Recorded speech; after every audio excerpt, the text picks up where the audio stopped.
Now that Chantal's back in Canada, it's pretty apparent that she's not going to put much effort into trying to keep halal. In this video, we'll debunk some of her excuses and take a look at some of her options while she's at home. This is a picture of fasulia, a Middle Eastern bean dish that I made with a little bit of halal meat I found at my local grocery store. This is just one example of a ton of things she could make very easily, either at the villa, her mom's house, at her aunt's house, or she could even go for halal takeout. But I'm getting a bit ahead of myself. Let's take a look at her Valentine's Day stream and zero in on the halal versus non-halal eating in Cornwall.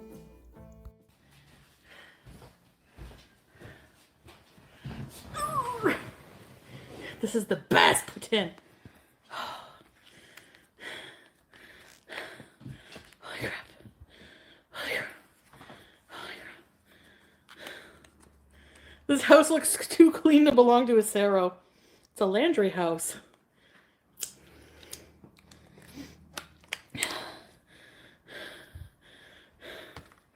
Those stairs. It's not, I don't think it's halal. Maybe it is, but there's no meat.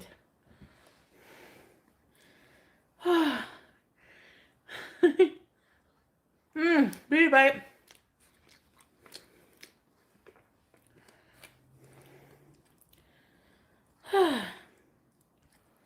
Have you ever had this poutine? Oh my gosh.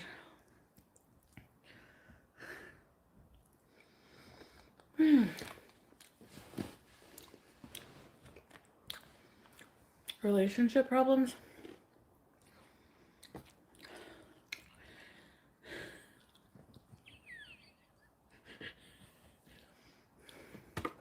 Oh yeah, you're right. Forgot about the gravy. They say travel broadens the mind, but for some, their waist is Traveling fat. I should make a whole documentary on this. Why throw it out? No way. and the world isn't ready for it. There's nothing halal in Cornwall. I'm not eating pork. Yeah, I'm not gonna share. We're sending 3 supersized suits deep undercover to experience the agony of air travel. The agony of air travel. I had a fine time.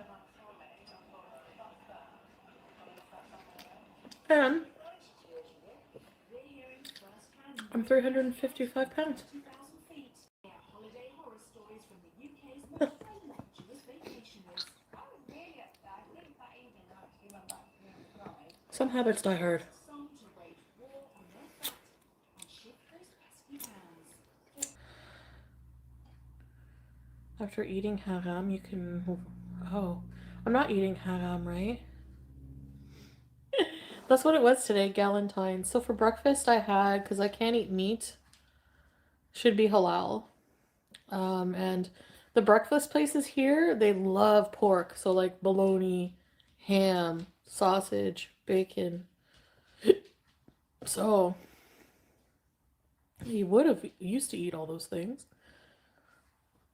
Excuse me. I love the way Chantal talks about Cornwall like it's this tiny town of 500 people. It took just a few seconds in Google to figure out that there were indeed many different options for halal food in Cornwall, Ontario.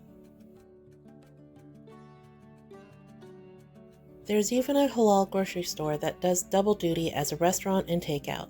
That would have been a perfect option for introducing her family to Middle Eastern specialties. From the looks of it, it seems like a good place for her to get some of her pantry staples and prepared foods as well. While there doesn't seem to be dozens and dozens of halal restaurants, there are several options for her. Let's take a look at some of the eat-in restaurants. This one, Restaurant Bustan, is Lebanese, so they'll have lots of specialties that she tried in Kuwait. So they offer both pickup and delivery. You can also eat in. And let's take a look at the menu. They've got skewers, Bustan sauce, which is probably toom, chicken, drinks, her orange crush, there you go. And they've also got lots of plates like kafta, kebabs, and sandwiches made on sage bread, just like in Kuwait.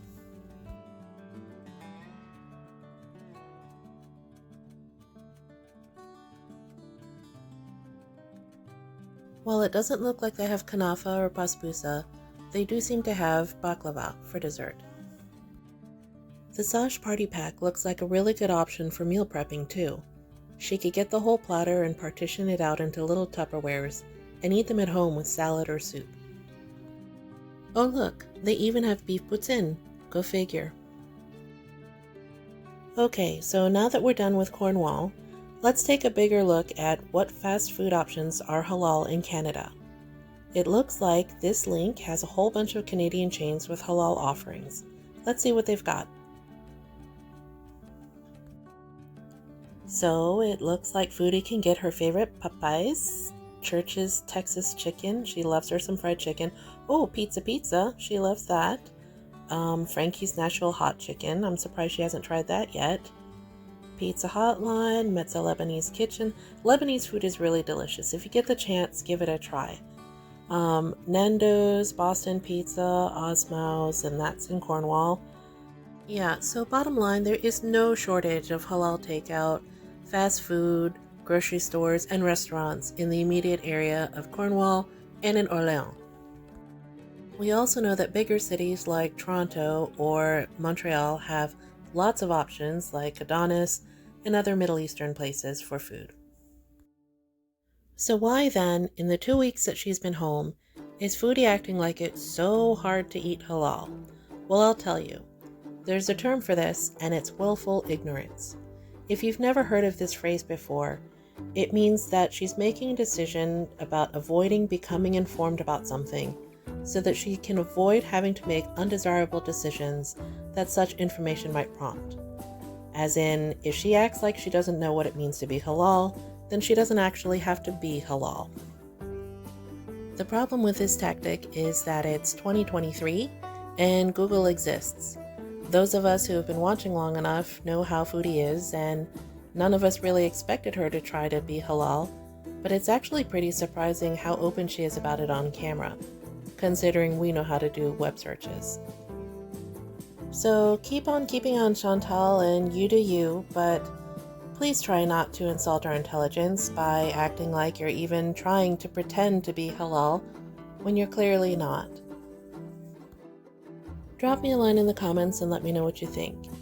I'd love to hear from you on what your thoughts are on Foodie's return to Canada and how it bodes for the future.